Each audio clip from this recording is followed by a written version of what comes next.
Senior की इजाज़त हूँ। कहानी गज़ल कि दिलबर जानी होंदा नहीं है, दिलबर जानी होंदा नहीं है, जेड़ा नाल खलोंदा नहीं है। दिलबर जानी होंदा नहीं है, जेड़ा नाल खलोंदा नहीं है। जिस दी अखां चार हो जावन, जिस दी अखां चार हो जावन, बेफिक्री नाल सोंदा नहीं है। जिस दी अखां चार हो जावन, बेफिक्री नाल सोंदा नहीं है। दिल नू इश्क ने तगड़ा कीता, दिल नू इश्क ने तगड़ा कीता, बुक्कल मार के रोंदा नहीं है।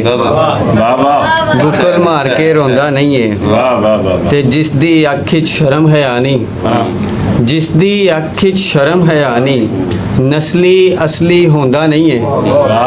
नस्ली असली होंदा नहीं है।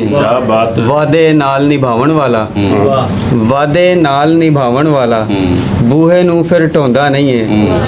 ते लखां दी बस इक्को गल है, लखां दी बस इक्को गल है, मुर्शिद कंडे बोंदा नहीं है। मुर्शिद कंडे बोंदा नहीं है। ते एक ताज़ा गज़ल तो 2-3 शेर ने।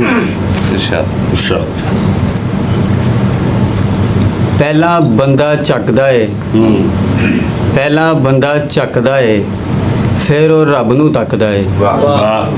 ਫਿਰ ਉਹ ਰੱਬ ਨੂੰ ਤੱਕਦਾ ਹੈ। ਬੋਲਣ ਜੋਗਾ ਰਹਿੰਦਾ ਨਹੀਂ, ਬੋਲਣ ਜੋਗਾ ਰਹਿੰਦਾ ਨਹੀਂ, ਜਿਹਨੂੰ ਵੀ ਉਹ ਡੱਕਦਾ ਹੈ। ਬੋਲਣ ਜੋਗਾ ਰਹਿੰਦਾ ਨਹੀਂ, ਜਿਹਨੂੰ ਵੀ ਉਹ ਡੱਕਦਾ ਹੈ। ਰੱਬ ਦੇ ਬੰਦੇ ਯਾਰੋ ਦੱਸੋ, ਬੰਦਾ ਕਿਸ ਤਰ੍ਹਾਂ ਆਖਦਾ ਹੈ। ਰੱਬ ਦੇ ਬੰਦੇ ਯਾਰੋ ਦੱਸੋ, ਬੰਦਾ ਕਿਸ ਤਰ੍ਹਾਂ ਆਖਦਾ ਹੈ। ਤੇ ਗੈਰਤ ਤਲਵੇ ਚਟਣਾ ਸੌਖਾ ਨਹੀਂ, ਤਲਵੇ ਚਟਣਾ ਸੌਖਾ ਨਹੀਂ, ਗੈਰਤਮੰਦ ਤੇ ਚੱਕਦਾ ਹੈ। ਗੈਰਤਮੰਦ ਤੇ ਚੱਕਦਾ ਹੈ। ਬਹੁਤ ਸ਼ੁਕਰੀਆ।